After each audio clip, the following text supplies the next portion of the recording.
What if your dog has been pulling away from you, slowly, quietly, over months or even years, and you had absolutely no idea it was happening?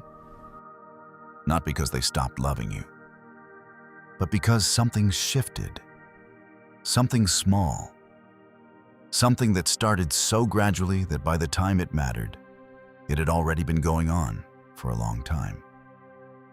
What if the dog who used to follow you everywhere, who used to lean into you without thinking, who used to find you first in every room, what if that dog is still in there, but has learned slowly that coming to you doesn't always feel safe? This video is not about bad owners. Most of the people watching this are trying. You are trying. But trying is not the same as understanding. And there is a specific kind of distance that grows between dogs and their owners that nobody talks about, because it looks, from the outside, completely normal. By the end of this video, you will know exactly what that distance looks like, why it happens, and the specific moments where you can still close it.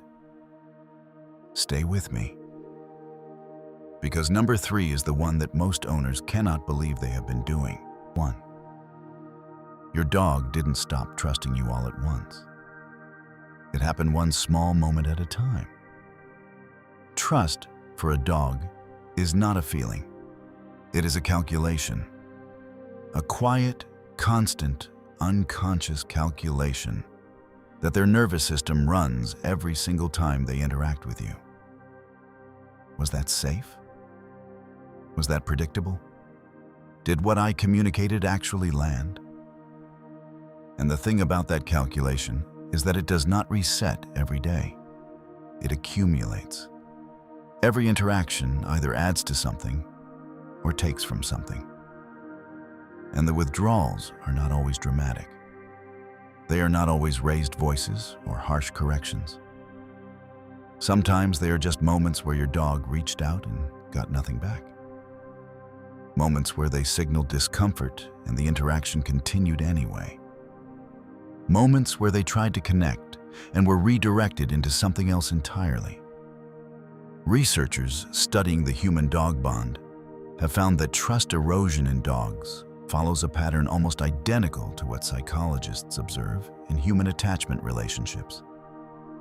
It is not a single rupture. It is a slow accumulation of moments where the response was not quite what the nervous system needed. Your dog has been keeping score, not out of resentment, out of survival.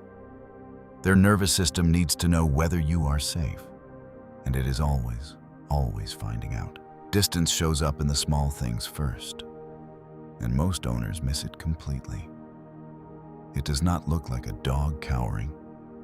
It does not look like fear. It looks like a dog who is fine, who functions normally, who eats, plays, goes on walks, seems happy enough. But watch more closely. The dog who used to sleep touching you now sleeps nearby, but not quite against you. The dog who used to meet you at the door now gets up when you come in, but doesn't rush. The dog who used to initiate contact throughout the day now mostly waits to be invited. These are not random changes. These are adjustments.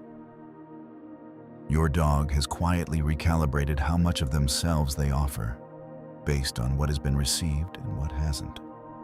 Canine behavioral researchers call this a reduction in affiliative behavior. The spontaneous, voluntary gestures of closeness that a dog offers when they feel genuinely safe with someone. It is distinct from obedience. A dog can be perfectly obedient and have very low affiliative behavior with their owner. They are doing what is asked of them. They have just stopped volunteering more than that. If you are watching this and something in you recognizes that description, trust that recognition. It is telling you something important. 3. The moment it usually begins, and most owners don't even remember it. Here is the uncomfortable part. There is almost always a specific category of moment where the erosion begins. Not a dramatic event, not a traumatic one, just a pattern of interactions repeated often enough that your dog eventually learned what to expect from them. The most common one is this. Your dog was communicating something: discomfort, uncertainty, a need for space, a need to slow down, and the interaction continued regardless. Not cruelly, not intentionally. The owner just did not see it, or saw it and did not know what it meant. The lip lick before the child reached for them, the slight lean away before the hug, the yawn during a petting session that was going on slightly too long, the body that went still instead of soft. Every one of those moments was a sentence. And every time that sentence was not received, your dog updated the calculation. My signals don't work with this person. Research from veterinary behaviorists has shown that dogs who learn their calming signals are consistently ignored or overridden begin to suppress those signals over time. They stop sending the early quiet warnings because those warnings have never produced results. Which means that when something genuinely stressful happens, you do not get the whisper anymore. You get the growl, or the shutdown, or the dog who simply leaves the room before it gets to that point. The moment most owners notice something is wrong is not the beginning of the problem. It is the end of a very long conversation they didn't know they were having. 4. Your dog is still trying to reach you. Right now. Today. This is the part that matters most. A dog does not give up on their person the way people sometimes give up on each other. Even a dog whose trust has been quietly eroding for months is still, every single day, offering small signals, small invitations, small moments where the door is still open. The way they position themselves in a room when you are in it. The glance they send you before they settle somewhere. The moments when they move slightly closer and then wait, just wait, to see what happens next. These are not nothing. These are everything. Because what your dog is doing in those moments is running the calculation one more time. Checking whether today is different. Checking whether this time what they send will be received.